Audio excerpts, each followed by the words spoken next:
ఆదిత్య మిట్టల్ ఒరిస్సాలో కొత్త steel plant పెట్టడానికి అడుగులు ముందుకు వేయండి అని చెప్పి ఆహ్వానించింది నేను. ఈ లోపల ఎన్నికల కోడ్ వచ్చింది. ఇది జరిగింది. ఇక్కడ చూస్తే ఎన్నికలు అయిపోయిన తర్వాత చంద్రబాబు నాయుడు గారు మనం అంత దూరం తీసుకొచ్చిన ప్రక్రియను ముందుకు తీసుకుపోయినట్టు అంతే ఈయన చేసింది. ఓ జూమ్ కాల్ పెట్టుకున్నాడు, మాట్లాడినాడు, అంతే. ఇప్పుడు చూస్తే పేపర్ చూస్తే ఏమనిపిస్తుంది, అసలు మిట్టల్ అనేవాడు చంద్రబాబు నాయుడు సుందర ముఖార విందాన్ని చూసి వచ్చినట్టుగా బిల్డప్.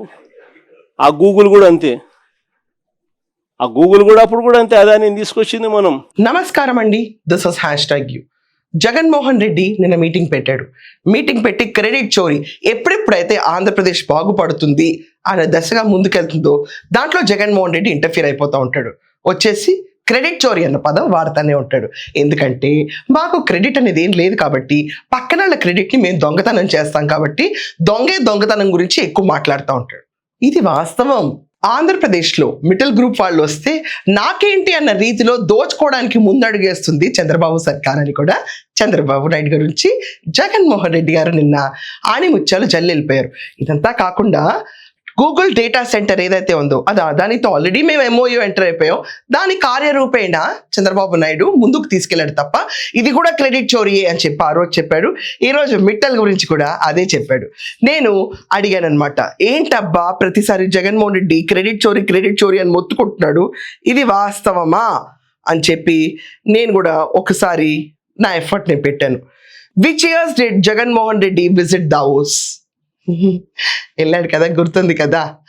ఎడిటర్, అక్కడున్న ఒక ఆణిముత్య మూమెంట్ నెయ్యండి ముందు.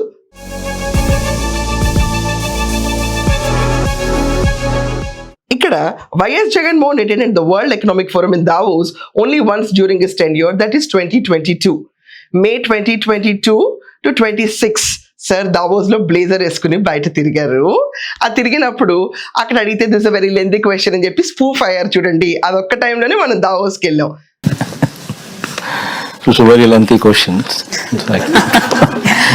మరి 2022లో వెళ్తే 2024 దాకా నీ పవర్లో ఉన్నావు కదా జగన్, ఎక్కడ మిట్టల్ గ్రూప్ గురించి మేము వినలేదేంటి, అసలు ఎక్కడ బయటకు రాలేదేంటి?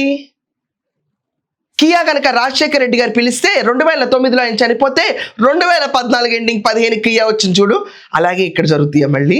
రా ఒకసారి మళ్ళీ నీకు పవర్ కనుక ఆంధ్రప్రదేశ్ వాళ్ళు ఇస్తే గనక మళ్ళీ వచ్చి ఎవరు తెచ్చారు అధ్యక్ష, జగన్మోహన్ రెడ్డి అధ్యక్ష అని చెప్పుకోవడానికి ఆణిముత్యాలు మిగిలి ఉంటాయి.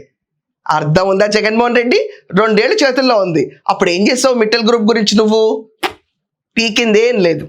ఇది జగన్మోహన్ రెడ్డి క్రెడిట్ చోరీకి మొదటి ఓం స్వాహా నేను స్పీచ్కి. ఇది కాకుండా శుభవార్త ఏంటంటే ఎక్కడ సిగ్గుపడలేదు జగన్మోహన్ రెడ్డి.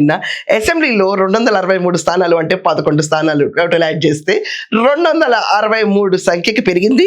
ఇలాగే పార్లమెంట్లో 25 నుంచి 38 ప్లేసులకి పెరిగినాయి. SC/ST reservations 50%. ఇదంతా కాకుండా మహిళల కోసం 88 స్థానాలు, పార్లమెంట్లో 13 స్థానాలు ఉన్నాయి. మహిళల కోసం 50% ఎండోన్మెంట్ డిపార్ట్మెంట్స్ లో అన్ని చోట్ల జగన్మోహన్ రెడ్డి ఆనాడే జగన్మోహన్ రెడ్డి చేశాడంట. దీనికి కూడా మీకు ఒక స్లైడ్ వస్తుంది, ఒక్కసారి చూడండి. Government order clearly set 50% women in temple trust boards అంటే endowment department. What actually happened?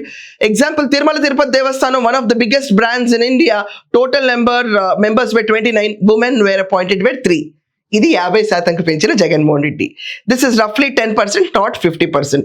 Policy applicable is 50%, practice is less than 50%. Keywords నేను అనలేదు జగనన్నయ్య, గూగుల్ చెప్తుంది నీ గురించి భాగవతం అంతా. నువ్వు 50% పెద్ద పెట్టేసి మహిళల కోసం పోరాడేసావు. వారేవా జగన్మోహన్ రెడ్డి, నిన్ను చూసి నేర్చుకోవాలి. అసలు ఇక్కడ ఎవడన్నా కూడా నాకు తెలిసి ఫస్ట్ క్లాస్ స్టూడెంట్ అని చెప్పుకునేవాడు కనీసం 60 మార్కుల కన్నా పేపర్ రాస్తారు. నీ మాటల్లో ఫస్ట్ క్లాస్ స్టూడెంట్ అంటే 10% పేపర్లు రాసే వాళ్ళని ఈ రోజు ప్రూవ్ అవుతుంది నాకు. I nothing can do. Jumbo jet project సైజుల్లో ప్రతి ఒక్క దాంట్లో తీసుకొచ్చి ఓవర్లోడ్ చేసి జనాల్ని నువ్వు పీకిందంటే ఆ రాష్ట్రానికంటే ఒక్క పెట్టుబడి కూడా తీసుకురాకపోవటం, ఇంకా అప్పులు తెచ్చి సంక్షేమ పథకాలను నడిపి చాలా మంది జేబులు నింపి అండ్ సర్వేల పేరుతో 22A కింద ల్యాండ్ డిస్ప్యూట్ కింద వేసేసి వాటిని తొక్కి నారదీసి వాడుకోవటం. ఇది నీకు తెలుసు, ఇది నీకు బాగా తెలుసు Jagan. Thanks in no small part to the vision and support of Honorable Chief Minister Chandrababu Naidu.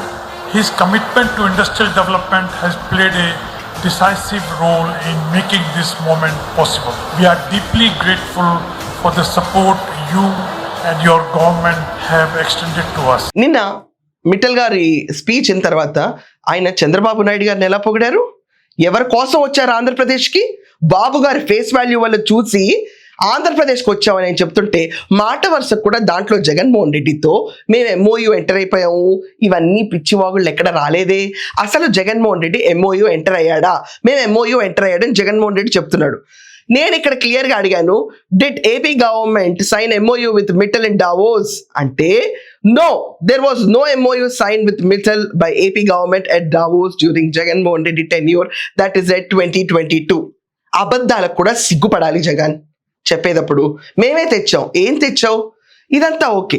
పక్క రాష్ట్రంకి వెళ్ళిపోయారు, ఒరిస్సా వాళ్ళు ఎక్కువ ఇస్తున్నారు, ఆంధ్రప్రదేశ్కి రావట్లేదు అని చెప్పినప్పుడు మేము ఆ రోజు మిట్టల్ గ్రూప్ని తీసుకొచ్చామని ఎందుకు మాట్లాడలేదు? ఎందుకు నవ్వుతా చెప్పుకున్నావు?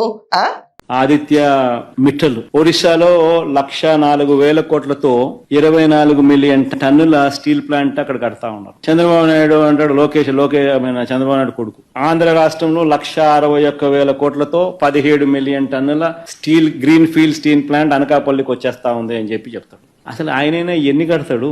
ఆయన లోకేష్ అనే వ్యక్తి స్టేట్మెంట్ ఇచ్చిన వెంటనే ఒరిస్సా మంత్రి వెంటనే ఆయన నుంచి రివర్స్ స్టేట్మెంట్, వాళ్ళు ఎక్కడ పోవడం లేదు, మా దగ్గరే ఉన్నారు, 1,04,000 కోట్లకు సంబంధించిన ప్లాంట్కి సంబంధించి వాళ్ళు ఆల్రెడీ పన్ను మొదలు పెట్టారు ఇప్పుడే అని చెప్పి. అంటే ఆడ 1,04,000 కోట్లు, ఈడ 1,61,000 కోట్లు ఎవరు చెవులు పూలు పెడతా ఉన్నారు. 1 year నుంచి లోకేష్ గారు మిట్టల్ గ్రూప్ వస్తుందని చెప్తానే ఉన్నారు.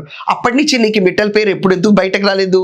ఇక్కడ సైనింగ్ అయిపోయింది, ల్యాండ్ అయిపోయింది, ఒక జూమ్ మీటింగ్ లో మొత్తం ఫినిష్ చేశారు లోకేష్ గారు అని చెప్పిన తర్వాత కంగు తిన్న నువ్వు వాయమ్మో నెక్స్ట్ టైం సీఎం గనక లోకేష్ అయితే నా పరిస్థితి ఇంకెంత బేకార్ సిచ్యువేషన్ లో ఉంటానని భయపడి తొందరగా వచ్చేసి క్రెడిట్ ని కొట్టేయడానికి ఒక దొంగ ఆంధ్రప్రదేశ్కి ఎంటర్ అయ్యాడు. ఆ దొంగ పేరు జగన్మోహన్ రెడ్డి. అతను చేసే దొంగతనం క్రెడిట్ చోరీ. మిట్టల్ స్టీల్ అని చెప్పి నక్కపల్లిలో కొత్త స్టీల్ ప్లాంట్ పెట్టడానికి అడుగులు ముందుకు వేయండి అని చెప్పి ఆహ్వానించింది నేను రాష్ట్రానికి. ఆహ్వానించి రమ్మని చెప్పి వాళ్ళకి చెప్పి వాళ్ళు అధికారులకు కూడా చెప్పిన, వాళ్ళు వస్తున్నారు, వాళ్ళకి ఎక్కడెక్కడ మనం భూములు ఇవ్వగలుగుతామో చూపించండి. ఇది గుర్తుంచుకోండి ప్రతి ఒక్కళ్ళు. ఆంధ్రప్రదేశ్కి ఒక గజదంగా వస్తాడు, ఏమీ కొట్టుకెళ్ళడు, జస్ట్ క్రెడిట్ కొట్టేసుకెళ్ళిపోతా ఉంటాడు. లాస్ట్ 5 ఏళ్లలో వాళ్ళ ప్రభుత్వంలో అతను లీడ్ చేసినప్పుడు ఏమేమి కొట్టేశారో ఎవరికి తెలియదు. ఆ నిగ్గంతా బయటకు వస్తుంది. ఇదంతా కాకుండా చంద్రబాబు నాయుడు గారిని చూసి ఇంకా భయపడాల్సిన అవసరం లేదంటే, అంటే ఎంతకాలం భయపడ్డావా నువ్వు? భయపడ్డావా? అందరికీ అదే అనిపించింది, నీలో భయం మొదలైంది జగన్ అని చెప్పి. భయపడడానికి వీల్లేదంట. అయినా నీకు భయం కలిగించట్లేదని రాష్ట్ర ప్రజలందరూ అనుకుంటున్నారు. ఇంకా నీ పైన సిట్లేస్తున్నారు, అంతిమ లబ్ధిదారుడు ఎవరో చెప్తా ఉంటున్నారు. అసలు నీ టెన్యూర్లో జరిగిన అరాచకాలు, అక్రమాలు, డెన్లో డబ్బులు, వీటన్నిటి గురించి బయటకు వస్తాయి. ఎప్పుడు అంతిమ లబ్ధిదారుడు అనేవాడు బయటకు వస్తాడు, ఆ వచ్చినాడు పేరు ఏం పేరు ఉంటుందని ఎదురు చూస్తుంటే ఇంకా భయం పెట్టట్లేదు జగన్మోహన్ రెడ్డి గారిని రాష్ట్ర ప్రజలందరూ అనుకుంటున్నారు. జగన్ వేచి ఉండు, భయపడతావు. జగన్ టెన్యూర్లో హార్డ్వేర్ కంపెనీలు పోయాయి, సాఫ్ట్వేర్ కంపెనీలు పోయాయి, అండర్వేర్ కంపెనీలు పోయాయి. నువ్వు ఏం తెచ్చావో ఎవరికి తెలియదు. What you were wearing I also don't know. పక్క రాష్ట్రం నుంచి అయినా కొనుక్కుని వేసుకోవాలేమో మనం. ఎందుకంటే ఎవరు ఇక్కడ ఆంధ్రప్రదేశ్కి వచ్చి పెట్టుబడులు పెట్టమన్నారు. ఆఖరికి హెచ్సిఎల్ లాంటి కంపెనీస్ కూడా చంద్రబాబు నాయుడు గారి టెన్యూర్లో మేము వచ్చి 15,000 ఉద్యోగాలు ఇస్తామని చెప్పి బాబోయ్ జగన్మోహన్ రెడ్డి వచ్చాడని కన్స్ట్రక్షన్ కూడా ఆపేసి 5,000 ఎంప్లాయీలతో నడిపారు. అది నీ హవా, అది నీ దౌర్జన్యం. అది వేరే చెప్పాలా జగన్మోహన్ రెడ్డి? నువ్వు మరీ చెప్తున్నావు. ఇదంతా కాకుండా ఇంకెంత, కళ్ళు మూసుకుంటే ఒక 2 ఏళ్ళు, దాని తర్వాత 2 ఏళ్లలో కూడా ఒక 1/2 సంవత్సరం తీసేయండి. రోడ్డు మీద జగన్మోహన్ రెడ్డి సంవత్సరాల పాదయాత్ర చేస్తాడంట. పాదయాత్ర చేసేటప్పుడు జగన్మోహన్ రెడ్డి చంద్రబాబు నాయుడికి సినిమా చూపిస్తాడంట. జగన్ నువ్వు ఇంకా టైం ఉంది నీకు. 1.5 year మీద కళలు ఇప్పటి నుంచి కంటున్నావు. 1.5 yearలో నీకు ఎన్ని చలనచిత్రాలు రిలీజ్ అవుతాయో, ఎన్ని యాత్రలు 4లు 5లు 6లు నీ పైన తీస్తారో, ఎంతమంది ఎరగబడతారో. అసలు నీ సినిమా చూసి ఏపీ జనాలందరూ యాకతో ఇది ఆల్రెడీ చూసేసిన సినిమా, ఇది మోసపూరితమైన సినిమా అని చెప్పి నీ పాదయాత్రకు రాకుండా ఉంటారో. నువ్వు ఎందుకు అంచనా అయిపోతున్నావు? చంద్రబాబు నాయుడు గారికి వచ్చి సినిమా చూపిస్తాడంట. అహంభావి, ఎక్కడా తగ్గట్లేదు ఇతను. ఇది ఖచ్చితంగా నేను చెప్తున్నాను. మాటలే కదా 4 అనేసిపోతే అంటే ప్రతి మాటకి ఒక చట్టం తీసుకొచ్చి దుష్ప్రచారం చేసే వాళ్ళందరినీ బొక్కలో పెడతామనంటే జగన్మోహన్ రెడ్డి కూడా ఖచ్చితంగా బొక్కలో వెలుగుచ్చుంటాడు. సామాన్యులు ఎవరైనా కూర్చుని డిఫరెన్షియల్ ఒపీనియన్స్ చెప్పుకోవడం వేరు, ఫ్యాక్ట్స్ని డీవియేట్ చేసి మాట్లాడితే వాళ్ళందరినీ కొట్టరా అండి, జైల్లో పనిష్మెంట్స్ ఇవ్వరా అండి, స్టర్నస్ యాక్షన్స్ తీసుకోరా? సర్వసాధారణమైన పులివెందుల ఎమ్మెల్యేకి స్పెషల్ రూల్ ఏంటండి? నిజంగా ప్రతి ఒక్కదాన్ని నేనే తెచ్చాను, ప్రతి ఒక్కదాన్ని నేను చేశాను, ప్రతి దాన్ని డీవియేట్ చేయటం, మహిళలకి పెద్ద పీట వేశాను. ఇప్పుడు ఒక ఆడియో వస్తుంది మీకు, వీడియో, ఆ వీడియో చూడండి. నీ భాషలో చెప్పాలంటే అనిత బంగారు బతుకైనా మానుతాను గాని నా నడుపుకునే వృత్తి మట్టుకు మానను అన్నదట నీలాంటి పోరంబో. ఇలాంటి వాళ్ళందరికీ నువ్వు స్థానం కల్పిస్తావు ఉమెన్ కోటాలో ఖచ్చితంగా. రోజు ఆల్రెడీ బయట ఉంది, స్థానం కల్పించావు. నెక్స్ట్ టైం ఇలా బూతులు తిడతారు చూడు, వీళ్ళందరికీ కూడా నువ్వు స్థానం కల్పిస్తావు. నీ పార్టీ చాలా శుభ సంకల్పంగా చూస్తుంది ఇదే. నీ ముఖారమైన దాన్ని చూసేవి రాలేదు అన్నావు చంద్రబాబు నాయుడు గారి గురించి. నీ ముఖారవిందం చూసి ఆంధ్రప్రదేశ్ పేరు ఏమైంది? నవ్విపోయారు అందరూ. నీ ముఖారవిందం చూసి ఎవరన్నా జగన్మోహన్ రెడ్డిని నమ్మచ్చు అన్నవాడన్నారా? జగన్మోహన్ రెడ్డి రిప్రజెంటెడ్ ఆంధ్రప్రదేశ్. ఎవరన్నా అసలు వచ్చారా? చావుకెళ్ళినా పెళ్లికెళ్ళినా నీ ముఖారవిందం ఒకేలాగా ఉంటుంది. జగన్మోహన్ రెడ్డి చావుకెళ్ళినా ఎలా నవ్వుతా ఉంటాడో ముఖారవిందం.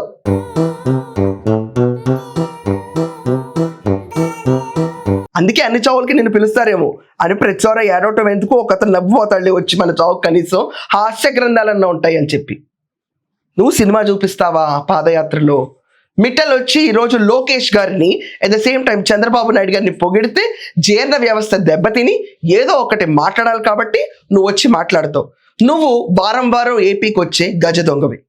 ఆ గజ దొంగ వచ్చి క్రెడిట్ చోరీ చేసుకుని వెళ్ళిపోతా ఉంటాడు. ఆ క్రెడిట్ చోరీ నింద చంద్రబాబు నాయుడు గారి మీద వేస్తాడు. కానీ గజ దొంగ గురించి చెప్పేసారి ఇంకా ప్రతివారం వచ్చేటప్పుడు గజ దొంగ ఎపిసోడ్ 1, గజ దొంగ ఎపిసోడ్ 2 అని పెట్టడమే మా పని. ఇక నుంచి మా పని ఇది. ఆంధ్రప్రదేశ్ బాగుపడుతుందంటే ఈ రీతిలో నెక్స్ట్ టైం నేను చేయలేను, నా వల్ల కాదు అని. కాబట్టి నువ్వు ఈరోజు ఈ నిందలేస్తున్నావు. ఈ డెవలప్మెంట్ చూసి నువ్వేం చేసావు జగన్ అని ఎంక చూస్తే చెప్పడానికి సమాధానం లేని పరిస్థితిలో నువ్వుండి గజ దొంగ కొట్టుబెట్టాడుతున్నాడు ఈరోజు జగన్మోహన్ రెడ్డి అన్న మాటలు ఇన్ తర్వాత ఎవరు గజ దొంగ? ఈ గజ దొంగ వారానికి ఒకసారి వచ్చేది క్రెడిట్ చోరీ చేయటానికా లేకపోతే దేనికి వస్తున్నాడు? ఈ కమెంట్స్ కూడా ఖచ్చితంగా కమెంట్స్లో రాయండి. నేను గజ దొంగ జగన్ అని అన్నానంటే మీరందరూ ఫీల్ అయిపోవాల్సిన అవసరం ఏం లేదు. ఒకళ్ళు చేసే పనిని అది నాది అని చెప్పడం ఎంత మహాపాపం అంటే, ఎగ్జామినేషన్లో మన ముందు బెంచ్ చాట్ రాసుకున్న పేపరు ఆ టాయిలెట్కి వెళ్ళి వచ్చేలోపు కొట్టేసి మనం ట్యాగ్ చేసేసి ఇన్విజిలేటర్కి ఇచ్చి పారిపోతే ఎలా చూస్తారు చూడండి గజ దొంగల్ని, అలా చూస్తారు. నా రీతిలో ఇలాగే చూస్తాను నేను. ఇలా పక్కన పేపర్లు కొట్టేసేసి ట్యాగ్ చేసి ఇచ్చే మైండ్ సెట్ ఉన్న నువ్వు ఆంధ్రప్రదేశ్కి అర్హుడివి కాదు. నువ్వు అరిచినా గీ పెట్టుకున్నా ఆంధ్రప్రదేశ్ పైకి వెళ్తుంది. నువ్వు అరిచినా గీ పెట్టుకున్నా చంద్రబాబు నాయుడు గారి పేరే ముందుకు వస్తుంది. నువ్వు అరిచినా గీ పెట్టుకున్నా ఇక్కడి నుంచి ఎవరు అధ్యక్ష అని చెప్పే బుగ్గన లాంటి వాళ్ళకి కూడా ఛాన్స్ దొరకదు. గుర్తుపెట్టుకో జగన్ ఇది. That's all for now. Thank you.